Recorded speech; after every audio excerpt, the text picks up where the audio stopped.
Ladies and gentlemen, we're going to get you out of here in 30 minutes. Hang tight. We're going to have a meeting today about authors. Now, you wouldn't think normally that broadcasters would be authors. What do? We talk, we make noise, we make sound, and it disappears into the atmosphere. When you write a book, it's different. You have to have it sit there. There's the editor, there's the agent who looks at it, there's the public who looks at it, and then the critics. And they read it and reread it, and they tear the hell out of it. It's a whole different world to be an author. And yet we have four guys here today who, as people who have been big in the broadcasting and music business, have managed to take their memories of what happened and some of the evidence as well as memories and put them into excellent books. I promise you that they'll each be worth reading. What's more important, Philadelphia is the home of television. Philadelphia is the home of a lot of certain kind of music. And we have never nationally been given the credit we should. And having it reduced to paper where you can read it and reread it is really a very important thing. Now, who are these guys? One of them is the founder of the venue where all the big name bands and talent were able to be heard and seen in person and rock the world. Another one is a guy who went on the radio and let the teenagers, who are the ones, after all, who bought this stuff, he was able to get the teenagers to understand this new kind of music. The third one is a guy who's a true pioneer because he was a TV director, and he was the guy who for 16 years made WCAU's 11 o'clock news #1. And he is still active and still doing photography and freelance work.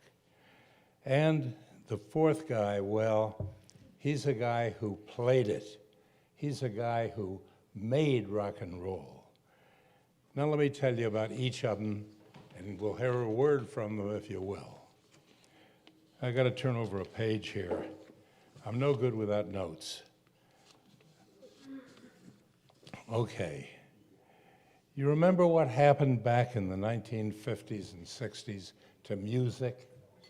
A thing happened called rock and roll. How many people remember rock and roll? Good, good. If I say rock and roll, a lot of people will say to me, oh, sure, the Beatles. But it wasn't the Beatles. A lot of people will tell you who it was. It was a guy named Charlie Gracie. Yeah. Right here. Now, it's not just my opinion. There was a fellow named Paul McCartney. You probably remember Paul. He said, when we were starting out with the Beatles, the music coming over from America was magical. And one of the artists who epitomized that magic was Charlie Gracie. Paul McCartney's words, not mine. Now, Charlie had a hit called Butterfly. That topped both the American and the British charts simultaneously. Sold more than 3 million copies at a time when 3 million was a real number, and money was real too then. Chubby Checkers, who knew a little bit about rock and roll too and performing, said this: Charlie Gracie was the first rock and roll artist, and he was the first rock and roller to come out of Philadelphia. He started it and made it possible for all the rest of us. Ladies and gentlemen, meet the author of a book called Rock and Roll's Hidden Giant. I give you Charlie Gracie. Charlie.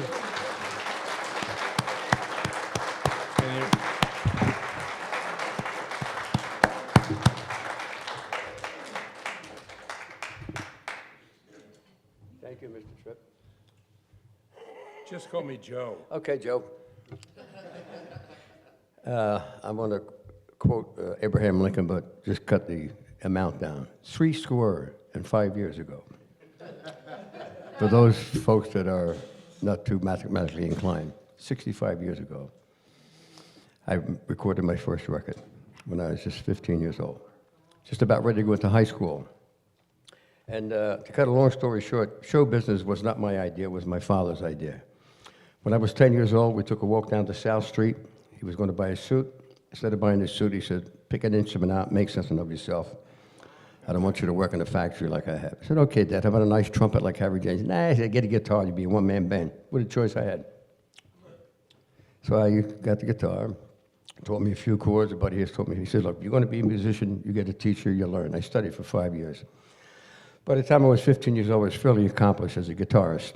Played banjo and bass, And I finally got discovered on a show called The Paul Whiteman Show, affiliate out of ABC, WFIL. And I won the family's first refrigerator. Well, we had an icebox before that. 10-cent piece, Sam, the guy would come in. It's the truth. I'm a South Philly boy, I'm from St. Nick's Parish, 8th and Pierce, 8th and Morris, which was the largest street. And, I grew up down there. Things were rough. I lived with my grandparents for the first 10 years. We were immigrants from Sicily. And we had a 2-bedroom house, no heat, no hot water, no toilet, no bathroom. That's enough to make a giggle. But that's how I grew up for the first 10 years. Then we moved 2 doors away, and everything was fine. But anyway, to get a long story short, because my life has been very long, come this May, if I live, I'll be 80 years old. Can't believe it. Can't believe it. I close my eyes, and I can still hear my mother say, Charlie, it's time to eat. Let's go. Oh, passa vazol. And of course, I would also like to mention that besides my career, my wife and I just celebrated our 58th wedding anniversary. My wife, Joan. And that's better than having a hit record or having $1 million. You got a good woman to go home to. You sleep like a baby at night. Nobody knocking at the door, you know what I'm saying? So anyway, my career. Now, on the strength of recording, I began recording with a company called Cadillac Records in 1951, New York company. And then a couple of years later, it was 20th Century, which was a Philadelphia company. No big success, but I'm doing Bob Horn's bandstand at this point. And I'm working the nightclub circuit. I always consider myself a nightclub performer, not a rocker, like the other guys, That's how I made a living for the past half my lifetime. And all of a sudden, some chap from Philadelphia wanted to start a record company, and he was looking for a tall, sexy Elvis guy. He wound up with me. Went into the studio December of '56, cut 2 sides. By March of 1957, we not only had a hit record, but a #1 hit. My God, I thought my mother was going to say, get up, Charlie, it's time to go to school. Dream, dream come true. And on the strength of that, of course, now you got to remember, at this point, now I'm 21 years old, I'm fairly accomplished as a guitarist. Not to brag, but I always held my own with the instrument. Never thought I was the greatest or even good, but I let other people critique me. And on the strength of that, of course, I did the Alan Freed shows, I did the Ed Sullivan show. I never forget that night I was on with Will Chamberlain, one of my heroes. My God. Hey, Will. Don Amici, Henry Fonda. I used to go to the movies and pay 10 cents to see these guys. It's amazing, And then on the strength of that, I did the Alan Freed shows, played the Paramount Theater, and then I was offered a wonderful tour to Great Britain. I was only the second American to bring rock and roll to that continent. I played the Palladium Theater along with the Hippodrome and throughout the entire country for a 2-year tour. And my God, I had more hits there than I had in America. And thank God for Europe, because after I had the problems in America with the company I was with, everybody stopped playing my records for whatever reason. I know the reason, but it's immaterial at this point. But they could never stop me from having my records played in Europe. So I had 7 top 20 hits there, only 3 here in America. That's been my salvation. But the true picture of my salvation has been my musicianship. Because I can face an audience, and I've done this in my career, whether it's 50 people, 500 people, or 5,000 people, like the Lincoln Center. Just give me a guitar, a microphone, and an amplifier, and I'll go out and entertain the people. A lot of guys can't do that. They need a 15-piece band or need a 4-piece band. That's nice when you have the extra pieces. It makes you, shine better. But if you can do it by yourself, and that's how I survived for the past 65 years. When things were good, good. When things were bad, they were bad. And things got good again. In 1979, somebody brought out some of my old recordings back in Europe, and it started a whole new career for me again. And I've been going back to ever since, not only England, but Italy, France, Spain, Belgium, Holland, Finland, Germany, on and on. I never knew, people knew me in those countries. And till this day, I still tour there. My wife and I go almost just about every year. And we raised our 2 children in Philadelphia. We're Philadelphians through and through. And I always thought I represented my country and my city and my people with dignity and honor. That's very important to me. And if I'm elected, what the hell, I might as well run too. And you know, I can go on and on because I've had a good life, a long life. And you know what? I intend to keep doing this until they shut the lid. That's what it's all about. Thank you all. I know I left a lot of things out, but thanks so much. Thank you. Thank you. That's what I would call a man.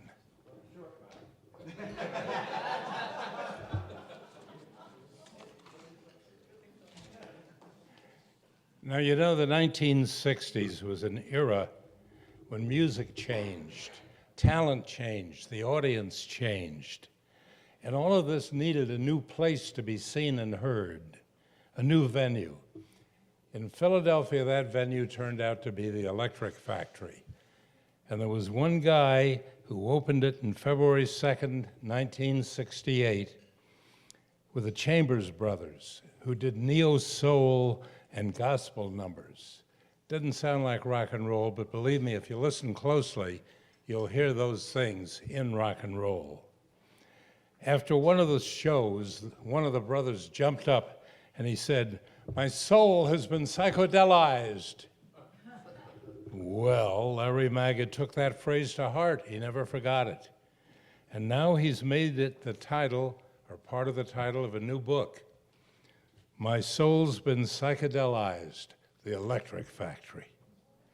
The book has a great visual show of the acts and the venues and the people, the stars that were created in the Electric Factory. And they came to life there and then got packaged into road shows of the Electric Factory, so that the whole country owed a lot of the performances to what Larry Magid did. In that book, you will see photographs of all the people that you knew so well. Just to give you a few names: Pink Floyd, Jimi Hendrix, Bob Dylan, Bruce Springsteen, Bette Midler, Elvis Presley, Tina Turner, and just to get one group in there, Pearl Jam. I could go on, but why should I do that when I can bring you the psychedelized one in person, Larry Magid. Come on up here.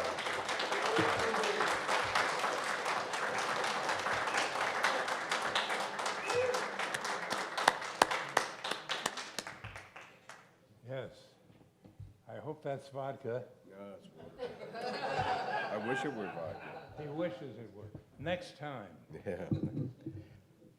Well, first of all, let me say that what a privilege it is for me to be here with the broadcast pioneers. Disc jockeys and radio were the inspiration for me as a young kid, growing up, going back to the early and mid '50s, and to share a stage with Charlie Gracie, my friend, is a great honor. So we have this book that we put out a few years ago called My Soul's Been Psychedelicized, and it's a history of a short history in pictures primarily, and it's of Electric Factory and what we were fortunate enough to do. We specifically made it a lot of pictures and not a lot of words, so the record promotion men and program directors were able to follow this, so they wouldn't have to read too much.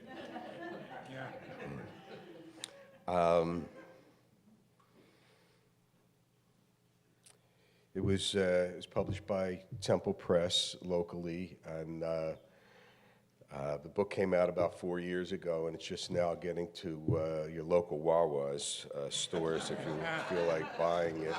Actually, I have a few books here if anybody would like them. If not, you can call our office, and the books are $39.95. They're not for sale. We send you $39.95. Or better yet, for $49.95. I come to your house and tell you stories about the Rolling Stones and Led Zeppelin.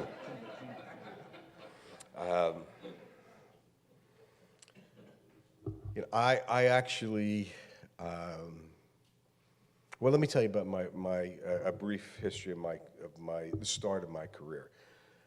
My uncle had a produce store, a grocery store at 22nd and Spruce. And when I was a kid, I worked there as a delivery boy, and I got to deliver groceries to Red Benson and Chuck Wagon Pete Boyle, and that was the start of it for me. And then when I was 14 years old, I had this crush on this girl, and it didn't last a long time. And I bumped into her not too long ago, and we got to talking, and she said, you know, you told me on our one date that you wanted to be a disc jockey, and then I realized why we never hit it off. And I was 16 years old, was driving around up from West Philadelphia, grew up in West Philadelphia. We were driving around the neighborhood, looking for a party for girls one night, and for this specific night, there was nothing happening. And we were driving through the various neighborhoods, West Philadelphia, in Overwood Park and Wingfield, and all the stops that we used to make. And one of my friends said, "Well, that's it. You know, let's go home." And I said, "What time is it?" He said, "Well, it's about 9:30, quarter to 10." And I said, "Well, you know, I just can't go home this early." And they looked at me, and I said, "If I go home before midnight, my parents are going to think I'm in trouble again." And then one of the guys said, "You could go down to WDAS, which was only a few blocks from where we were." And that was the hip station for kids growing up in my neighborhood. So we walked in, and we saw the disc jockey, and he motioned us back, and it was a disc jockey called, his name was the Cannonball, and he did an oldies show in 1958. I was 16 years old, which makes me 56 today, I think. Nice try. Yeah. So we went back, and we were looking at him do all the different gyrations with the table, with the turntables and everything, and I was completely spellbound. I just kept talking to him. Now he also had two other personas. One was Julian Graham, and he did the news as well during the day, as well as played. They had this oldie show on weekends, and his real name was Leon Fisher, and he started a small music trade paper for black stations called Impact a few years later. Anyway, when everybody was ready to leave, he asked me if I would want to come back and be on the air with him. And I said, yeah. And he had this whole thing where he started, like a lot of the disc jockeys, like Jocko or Georgie Woods, that he would do this little thing, 7, 8, 9, 10, the Cannonball is back again, 1, 2, 3, 4, we're back in the hall. Are you ready on the right? Are you ready on the left? Are you ready, Joe Tomato? And then he would point to me, and I became Joe Tomato. It was pretty heady stuff. I lasted about 2 months. And fortunately enough, I hooked up with Cannonball when I was in college, and I got a part-time job as a communications journalism major, and I helped him with his newspaper, and then he tried to get a teenage newspaper, and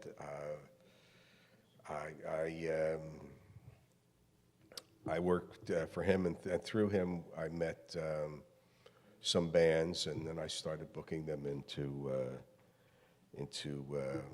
fraternity parties, and then concerts, and one thing led to another, and then in '68 we opened up Electric Factory, and then '72 we opened up a club called the Bijou, and we've had a lot of fun. I've been doing this for 55 years, and it's been great. And we got to put this little book out. Again, if anybody would like one, we'd be happy to give you one or send you one. It's been a privilege being in this industry, and again, it's been wonderful being among people that helped start my career, my life. Thank you. Book is fantastic,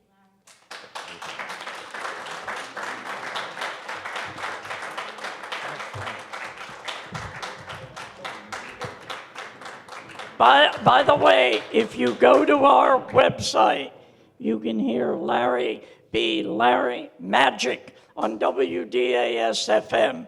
What makes it really interesting is the cassette machine bank broke, and Larry had to ad-lib all the commercials. You can find it on our website. Yeah.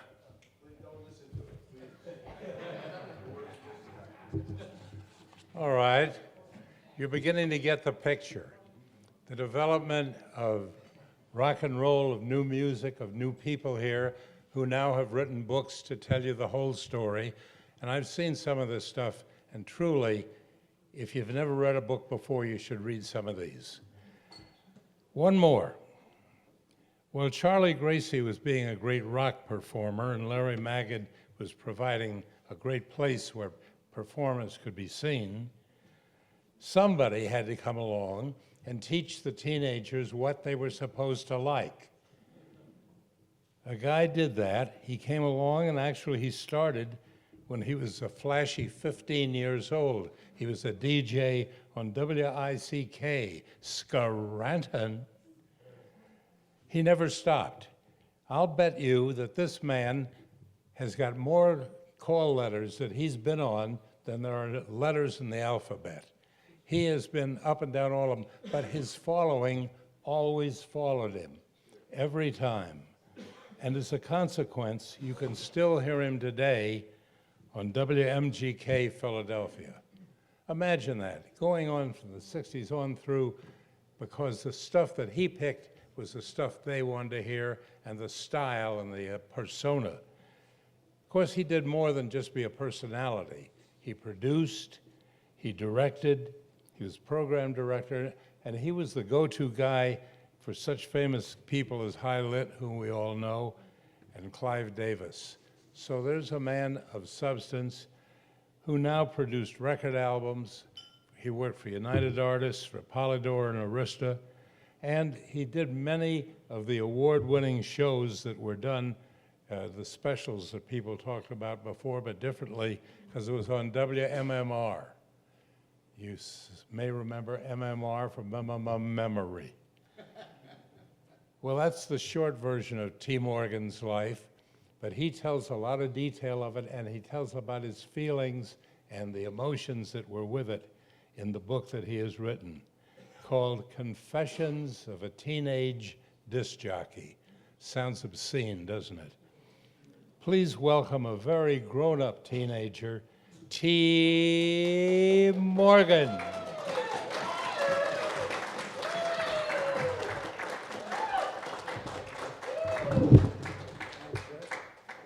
Thanks so much. Tom. Yeah. Just take this. Okay. Before my bag of tricks here, before I get into that, I did want to echo what Dean and all the people from PEN said about Mr. Klein. He was indeed a very special human being, and his parties were legendary, and his specials were unbelievable. I think the radio special he did on World War II was probably the best thing I ever heard on radio, really, seriously. And I liked it so much that I asked him to make a copy for me, and he did it right away, and I gave it to my father for Christmas because he was in World War II. As a matter of fact, in the book I mentioned that he was actually missing in action for 6 months in World War II. So it was a very special gift for him, so thanks, wherever you are.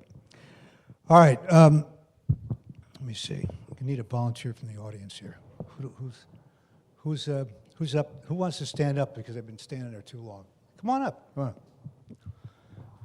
I like audience participation, and in fact, when we get finished with this bag of tricks, I'm going to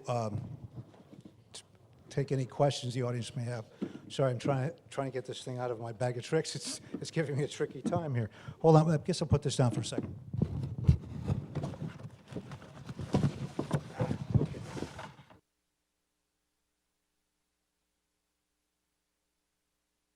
All right, here we have a deck of cards, a normal deck. You don't know me, right? Say no. Say no. No, sir. Okay, we've never met each other. Okay, look at these cards. Are they normal cards to you? I see a hole in the middle. But you're not supposed to say that. Other than that, the holes in the middle are all the same, so I think they are not marked cards. They're not marked cards. Okay. Hold on one second. I'm going to shuffle the deck up. A hard trick to do on radio. Yeah, absolutely. If you would, please pick a card, any card in the middle of the deck, preferably. All right, now look at the card. Don't tell me what it is. Look at the card. It's okay. Now, put the card anywhere you want in the deck. Okay, I'm going to shuffle it up again.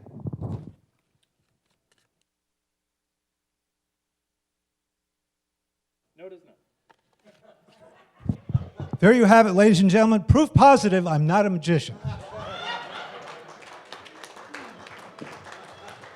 All right, what I did was play records on the radio, okay? And in this bag of tricks I have here are the softback copy and the hardback copy. You can sit down now. I've embarrassed you enough as it is. Nicely done, nicely done.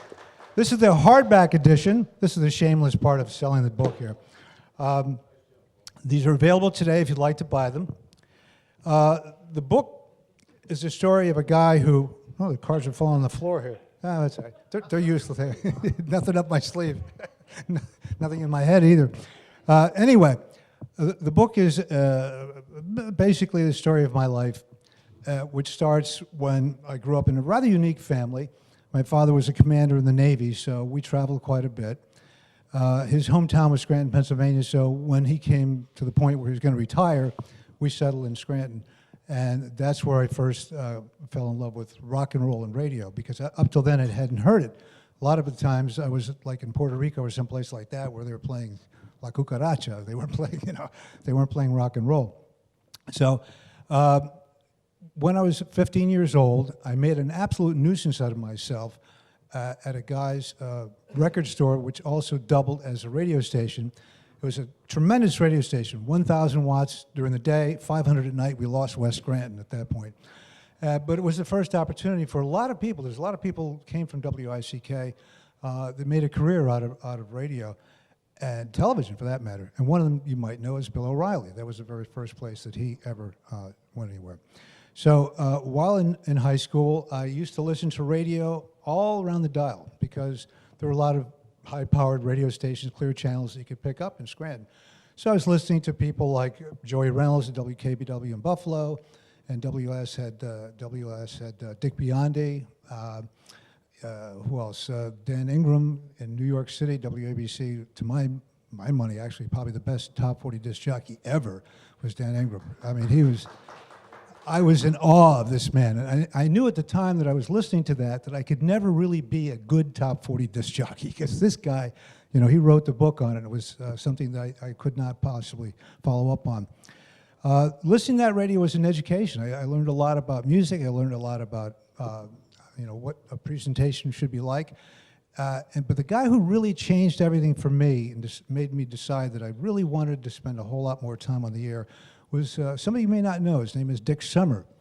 Dick Summer actually lives in the Philadelphia area now. I know because I tracked him down to have a communication with him when I decided to write this book, to tell him that I used to listen to him on WBZ in Boston. He did overnights, not the prime position for a disc jockey, but in doing overnights, he was allowed to do some things that other people weren't allowed to do, and that's play various kinds of music. He introduced me to people like Joan Baez, who broke out of Boston, actually, and the Beatles. The first time I ever heard the Beatles was on his radio station, and Bob Dylan, and people like that I just never heard of before, and it made a big impact on me. So I was fortunate enough that I was a pretty good athlete in high school, and I got a full scholarship to LaSalle athletic scholarship. Bernie Sanders would be happy I went for free. You know, this is not a political statement, though. In fact, I would never run for anything because I have this propensity for telling the truth, and you know, people would never vote for me if I told the truth. They don't want to hear the truth. But actually, one thing I did run for when I was in college was student council at LaSalle, and I wrote this little thing. They give you a sheet that you have to fill out why you're running and your platform and all this kind of stuff. So I wrote down that I was running for student council because I wanted to uphold the tradition, a very proud tradition, of LaSalle student council members doing absolutely nothing during their tenure. It was just a way to fill in your resume so you had something important to say when you got out and got a job. And Brother Gavin Paul, who was a dean of discipline, took this as a negative thing that I shouldn't be allowed to run, so I never did run for anything other than, you know, well, anyway, LaSalle was a great education, too. I came to Philadelphia having never heard Philadelphia radio because none of the stations, rock stations anyway, made it into Scranton. So the first time I heard people like High Lit, Joe and Agra, the Rebel Right seated at the table there, Dean Tyler, absolutely, Dean Tyler was at WIBG, and all these stations, and of course FIL, and the thing that was really a surprise to me, because they were, you know, pretty much top 40 stations like the ones I had heard before, only in some cases much better. The stations that really surprised me, I'd never heard stations like DIS and WHAT, and that was an avenue into hearing lots of music that I never heard before, R&B or whatever you want to call it. They used to call it race music, I guess. So that was an education. And also WHAT-FM, which was a station that was a jazz station at the time. And that really gave me some ideas. As time went on, I was in college. I went to a lot of different venues and got a lot of ideas of what was bubbling up. There were venues springing up that were playing this new music. And then, of course, on the West Coast, you had groups that you couldn't see them on the charts. You know, they weren't selling a lot of singles, but they were selling some albums like The Doors, The Jefferson Airplane, Grateful Dead. I'm sure I'm leaving a lot of groups out. But not only there, but in England, there was something going on. And I didn't know that was happening until I did on the summer vacation. I went to England and stayed there at a student hostel. And I met a lot of people in bands. I went to all the different venues. The most important was one that I had an opportunity to meet a lot of people who became superstars. One of them, Chris Squire, who was with a group called Sin at that time. That's S-Y-N. And he later on, about a year later, started a group called Yes and became very successful. So I was so convinced that this new music that I was hearing was going to eventually become the music of this country that I told these guys, like Chris Squire, that give me your record and I'm going to take it back with me, because when I get back to America, I'm going to get on the radio and play this stuff. How I did that is in the book. A lot of things I'm skipping over. But I did eventually get on the radio, WIFI, and were able to play a lot of these artists that no one had ever heard before. And eventually, it got some attention. So places like WDAS-FM started playing the music. High Lit became the director of the programming there. And he decided that he would call it High Skis Underground because he was such a big name in Top 40. The problem with that was that he was a big name in top 40, and the music we were doing was pretty much anti-top 40. We weren't doing the jive talking. We were more laid back. We were playing lots of music and not talking a whole lot. So he was kind of out of place there, but he figured the name value alone would get some listeners. Well, that led to, of course, the people who were working there calling it Heiski's underwear, or calling him Toy Lit and things like that. All these stories, and I'm telling you that you could write a book just about DAS-FM, the things that went on there. I'll give you one quick story, because I know this is going to go on forever otherwise. High Lit had a couple of rules, not too many, but one of the rules he had was nothing could go in the studio unless his signature was on it, okay? And the reason he did that primarily was because he didn't want you bringing records from home that he didn't approve. So he would write High Lit on the record, and then you could take it in the studio and play it. Well, one night after hours, very late, a couple of people decided that they would take it upon themselves to sign High Lit's name to everything in the studio, literally. We're talking about the turntable, the microphone, the soundboard, the walls, the Venetian blinds, I mean, everything had High Lit. So High Lit came in the next day and go like, all right, we're having a meeting. Who did this? It was like Kane Mutiny all over again. It was like, he didn't have the marbles, but he lost a couple of marbles, I think, when he was doing that. Another rule he had that got me into trouble and actually got me fired, I was fired 5 times at DAS, which that was not unusual at all. Most of the time, you were fired and hired back in the same day for the most part. But another rule he had, despite the fact that Inagata Vita was the most requested song, absolutely, that we had playing at that time by Iron Butterfly, he had a rule we could not play this song. Absolutely could not play it. So, all right. So at the time I was doing mornings, I told the audience that I'm going to play Inagata Vita because everybody's requesting it. Well, I did at 78 RPM. It took about 5 minutes. The drum solo was never better, let me tell you. But High Lit took offense to this for some reason, and I was fired, and later on that afternoon rehired, but I was suspended for 3 days without pay, which we were working for practically nothing anyway, so suspended without pay. I had to have another job just to be able to have this little sideline being a radio announcer. Anyway, that led to the demise eventually. Again, in the book, you'll read all about what happened and why DAS-FM completely fell apart. It came to a screeching halt, really, in one day. And from there, I ended up at WIBG, the legendary WIBG, came up with another format. I had instituted the first format at Wi-Fi of doing it, just playing albums with no talk in between. And I got the idea for doing it that format from listening to HAT-FM, because that's what they did. They would play records, and then eventually they would take a break, and they'd talk about the music, and that's what we did. The only difference is they were talking about jazz, and we were talking about rock. So I came up with another idea that I called Rock Hits and took it to WIBG, and what we were doing there was basically playing all the best cuts from all the big albums, not really in top 40 style, but more like what MMR was doing and other stations like that. And the reason we did that was because the big advantage that the FM stations had was, of course, the music itself was very, very popular. But the big advantage they had is you could go home and listen to it in stereo and so forth. But in the cars, WIBG could be heard because most people at that time didn't have FM in their cars. They could get converters and stuff like that, but most people didn't have it. So I figured if we did something similar to what they were doing, only more along the lines of a top 40, kind of a hybrid, that we would get some attention. And we did. And in the book, I tell you what happened after that, which led to probably my most flattering experience I ever had. The day that I left WIBG, I had 3 job offers before I got home from the station. I mean, I was flabbergasted. I could not believe it. Even ended up with a bidding war as to who wanted me. I didn't think anybody wanted me. I was lucky to have a job. But eventually I ended up at MMR, and that became the legendary AOR station across the country. I was a program director there as well.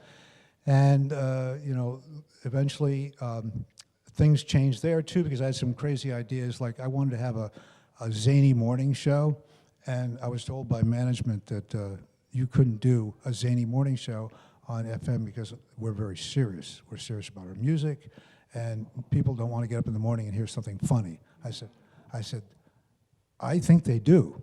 And later on, I actually was told when a new general manager came in to write a book. It seemed like a book anyway. It took me about a week to do it, on what I would do if given total free rein to run MMR. And that was one of the things I had in the book. And everything that I wrote there in the 80s, after I left MMR, they ended up doing, including hire John DeBella, who's still doing mornings at our station and still very popular. Thank you very much. So if anyone has any questions, I think the best thing to do is raise your hand and I'll answer whatever questions you may have about anything that may have happened. Some of the people I've met over the years, Bruce Springsteen jumps to mind because we just did a whole thing on Bruce Springsteen at MGK. Bruce Springsteen first came to Philadelphia at the Main Point in Bryn Mawr.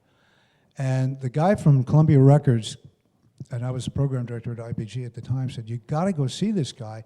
He looks and acts just like Bob Dylan. I said, well, I like Bob Dylan, so I'll give it a shot.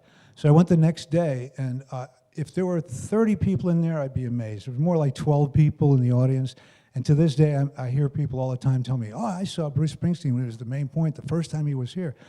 There's thousands of people apparently were there. They must have been invisible, like I didn't see them. But my first impression of Bruce Springsteen was I couldn't believe that this guy wrote the songs that he wrote. He was very, very shy, very soft-spoken. He seemed not to be very bright, is the way I could possibly describe it, not to be offensive, but it just didn't seem like he could possibly do this. It was kind of like, did Shakespeare really write those things, or did someone write them for him, type of thing?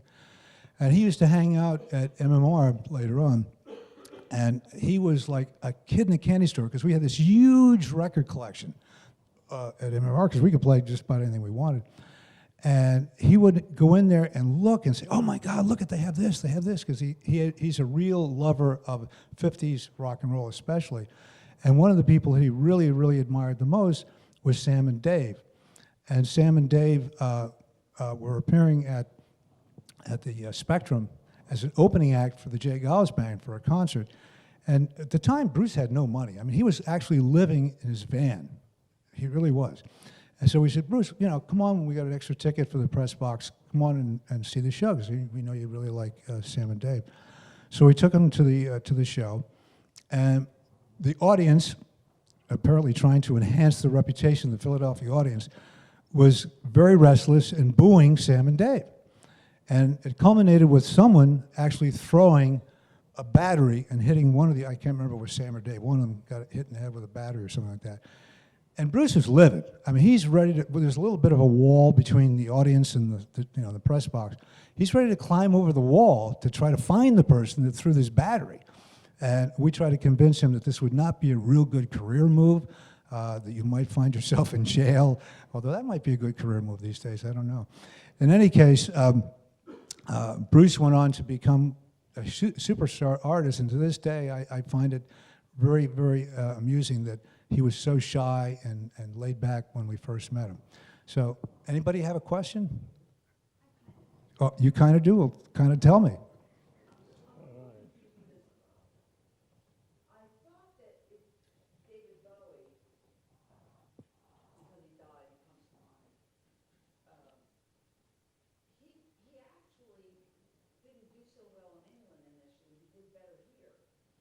Well, actually, David Bowie, like a lot, you know, Philadelphia, somebody said, it might have been you, at the beginning, that Philadelphia doesn't get the respect it really deserves. Philadelphia is a great music town. I'm not just saying because I came here, I'm not originally from here, I've been in all but 9 states, I think, in the United States, and a lot of foreign countries.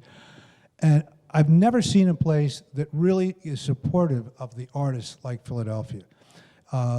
Charlie Gracie's only one of them. I mean, there's so many people that came out of Philadelphia that other people don't know about. It truly is amazing to me. But Philadelphia, when they decide they like an artist, they really get behind them. And David Bowie was one example. Bruce Springsteen, I mentioned before, he would have been dropped by his record company after the first 2 albums had it not been for Philadelphia. I mean, the high percentage, I would say almost 90% of the records that were sold by Bruce Springsteen nationally were sold right here in Philadelphia. Okay, we saved his career. Billy Joel got his record contract because he did a live radio broadcast before he even had a record on MMR. The record company heard the live broadcast, saw the reaction we got to it, they gave him a record contract.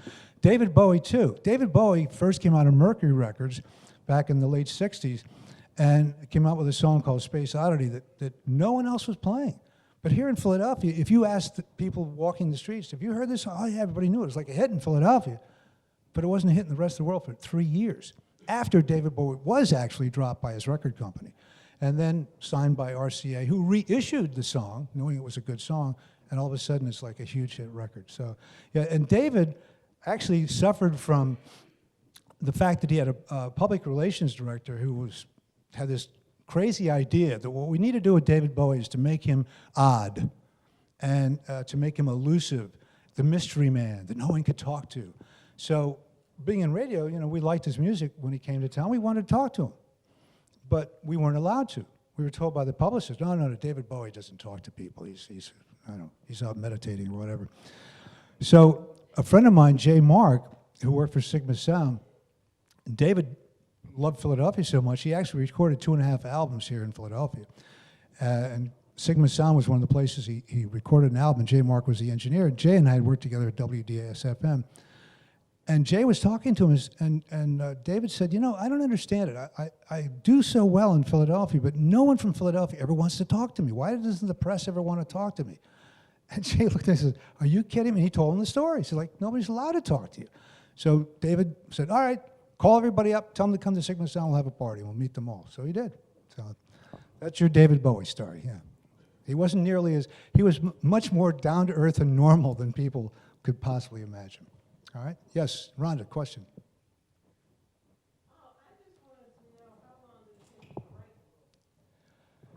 Well, it didn't take me that long to write it. To rewrite it, it took about 2 years. But, and anybody that buys this book, I will apologize up front. Modern day technology can really screw you up. I wrote the book. It was edited by 3 different people. I have a degree in English myself from LaSalle University, a good school. So there were no mistakes when this thing went to press. But somewhere between what was in the PDF and what actually was printed out of this book, I'm told I have not read the book. I've read it so many times now I don't want to read it again. But I've been told that there are several mistakes in here, including misspellings like Scott Muni, who I mentioned in the book, was spelled Scoot Muni. Now, I know how to spell Scott, and I did not make that mistake. But apparently when you're dealing with computers, things happen. So I apologize up front for anybody that gets the book and there's a mistake in it. But yeah. Yes? Is the book self-published? Yes. And the reason I did that is actually Larry Kane was the person who convinced me it was the best way to go. The reason I did it was because I did have meetings with people who were interested in publishing the book. And after seeing what they wanted to do and the restrictions and the fact that I wasn't going to make any money anyway, I said, if I'm not going to make any money, I want to do it the right way. So if you self-publish, you have complete control. No one told me I can't write about this, write about that, whatever. Plus, I wanted it to look like a real nice book. So I was able to pick what the cover looked like. And I had a very bad experience when I was a producer of a record with United Artists. We took a group called Thunder and Roses out of Philadelphia. There was a group that Christopher Bond was the lead guitar player, who later went on to be the lead guitar player for Hall & Oates and produced them and so forth. And we went into the studio, and there's another story about that which you can read in the book.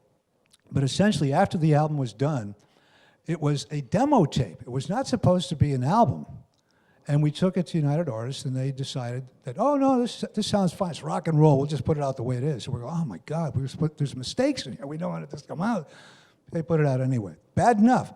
But we went to New York to have a photo shoot and to get bios made of the group. And I drove the group up there. And we got there, and they took pictures of the group and so forth, and we were all very happy until we came back and found out that my car was towed. And there was like a $200 fine to be able to pick up the car, and I had like $50 in my pocket. So we had to wire Bernie Bennett, who actually provided the money for this album, and he wired money. So we were up there like for 8 hours waiting for this money to come and go home. So we weren't too happy then. We were even more unhappy when we found out what the United Artists did. We had this artist do an album cover that was a beautiful album cover, very, very psychedelic, if you will. The album is called King of the Black Sunrise, and you had this scene that was pretty much a desert scene, and there was a fire hydrant with wings on it, and a grate underneath it with a glow coming out of the grate, and it was just like a real painting. You know what they did, United Artists? They took this group, the pictures they made of the group, and superimposed them on the cover in the desert, walking along going, like, what are you doing here? It made absolutely no sense whatsoever. It made it look like it was a bubblegum album, and consequently, it really didn't do all that well. So when this happened, I said, I'm going to do this my way or no way. So I did self-publish it. I did everything. I picked out the paper even, the size of the print. Everything was totally under my control. So, yes. I would like to say that I've read the book. It's an easy read. It's a compelling read. As Randy Wavel said in the movie, the paper, it flows like butter, and I highly recommend it. It was $12. Having said that, thank you. 14. I don't know why this sticks in my mind, but silly things sometimes will remain there decades after it happened. Sometimes you can't remember what you had for breakfast this morning, but silly things stick there. And one of them is that I think that Bruce Springsteen's first local appearance in Philly, and correct me if I'm wrong, was at the Roxy Theater in Roxborough, and the opening act was group, don't ask me why I remember this, Arbuckle. Do you remember any of that? No, I don't remember that. The record company told me that his first appearance was at the Main Point. So, Last question, is Bruce, to your knowledge, still sleeping in his van? no, to my knowledge, he's sleeping in a mansion in California when he's home. Yes. All right. I think my time is up. Thank you.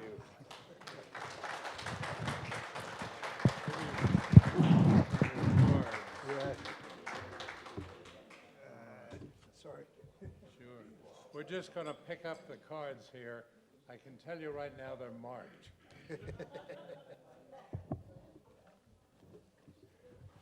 Thank you, thank you.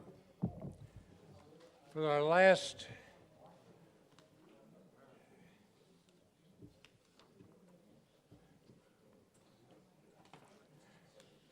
all right. The last person that I have the honor of introducing to you today is someone who really worked in television. He worked in television and he started out in radio. Of course, he was 5 or 6 years old. He was on KYW, a kid quiz show called Challenge. Anybody remember that? At any rate, he grew up and he went with Fox.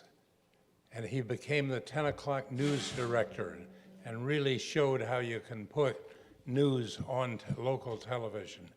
Immediately, CAU grabbed him, and for 16 years, he directed the 11 o'clock news and then produced the 11 o'clock news. And if you remember during that period, who were the guys who were on the air? Well, John and my old friend Herb Clark.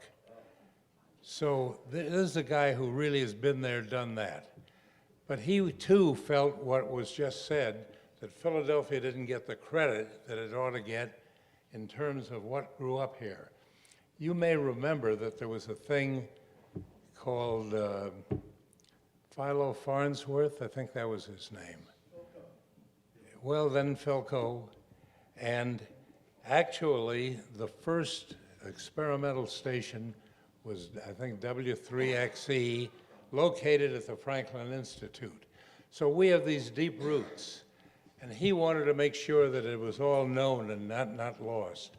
So he produced a book, which, are you surprised at the title? Philadelphia Television.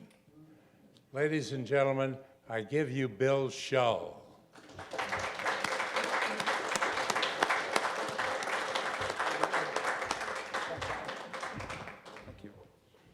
Jerry, thanks a lot. I have to file Larry Maggett and T. Morgan and Charlie Gracie. Now I just want to talk about music. I'm going to talk about Bruce Springsteen. I think that people probably say that they were at that Main Point show as Bruce said once, through the magic of bootlegs.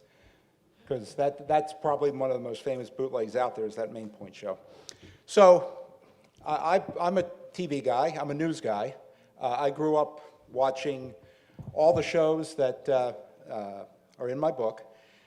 Sally Starr, Gene London, Pixan, and the great thing about being able to write this book is that I got to meet these people, for the most part, for the first time. I probably met Sally Starr and Chief Halftown and people like that when I was real little at their appearances. But being able to meet people like Pixan, Jane Norman, who was just the nicest person in the world, people like Mike Nice, who was also one of the nicest people in the world. And,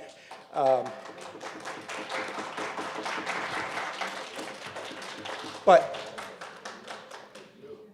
one of the great things about Mike and a lot of other people is, you know, I'd never met them before. And when I started this project, they were just incredible in letting me into their homes, letting me search through their archives, because my photo was all about pictures.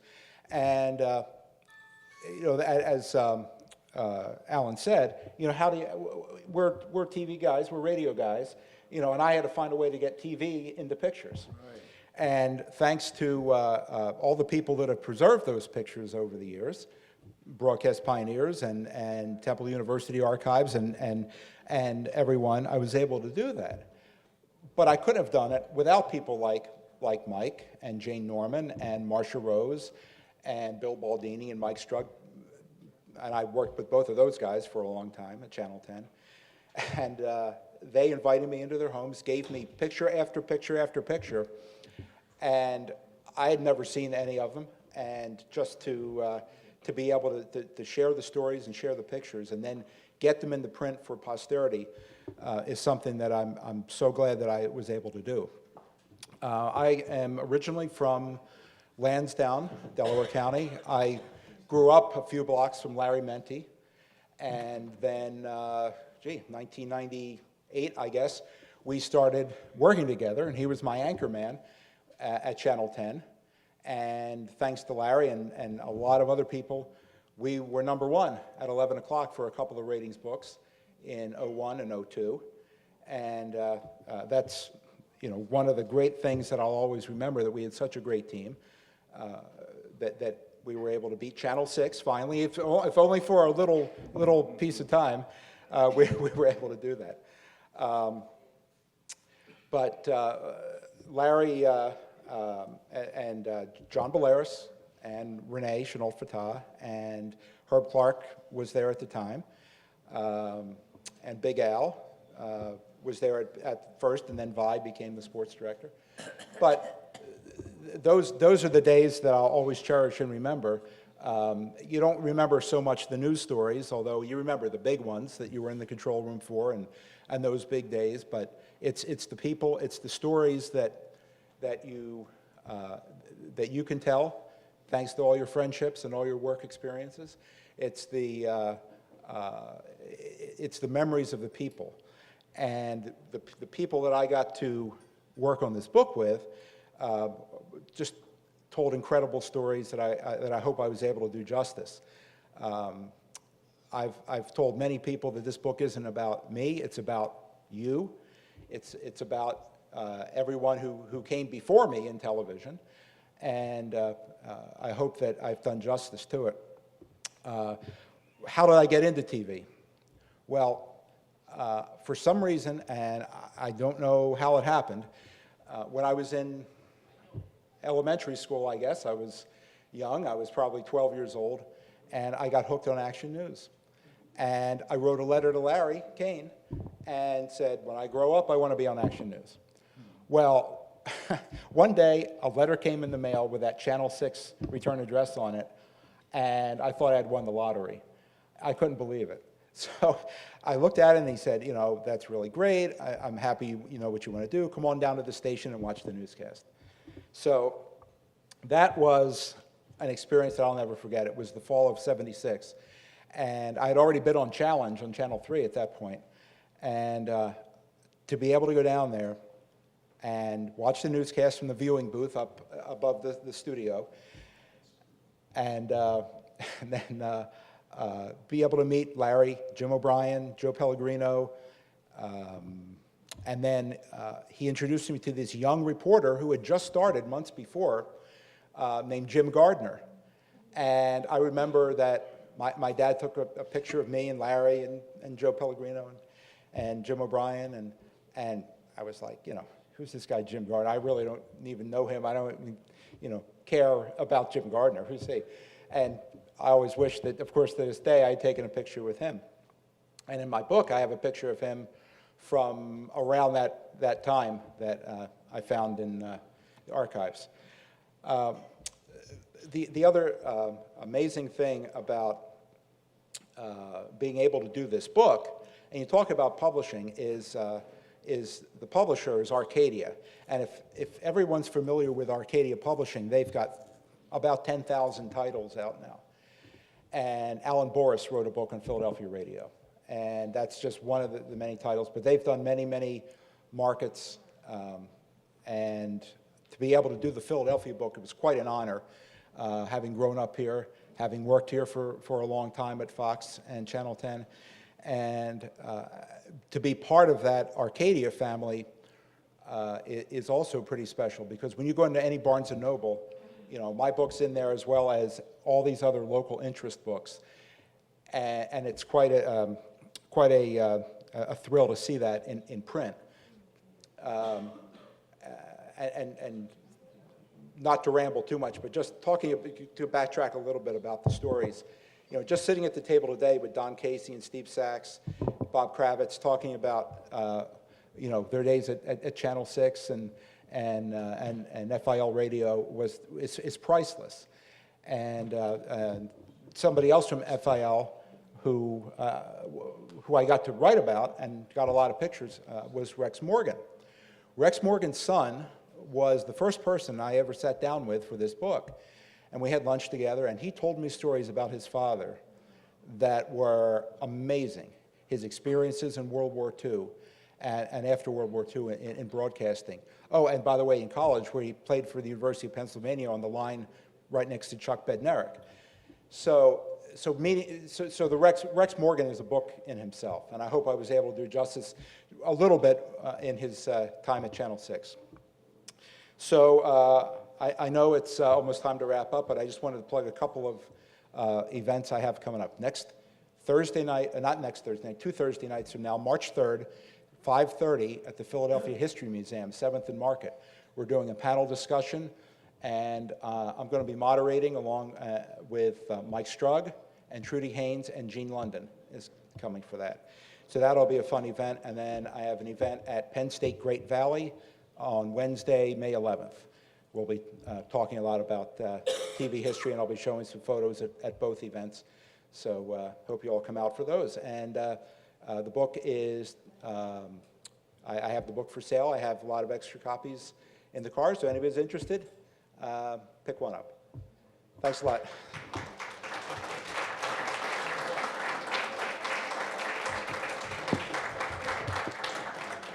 The way to wrap it up is to say we have 4 great authors. I'm sure we have more in Philadelphia, but we've got a lot going in this town.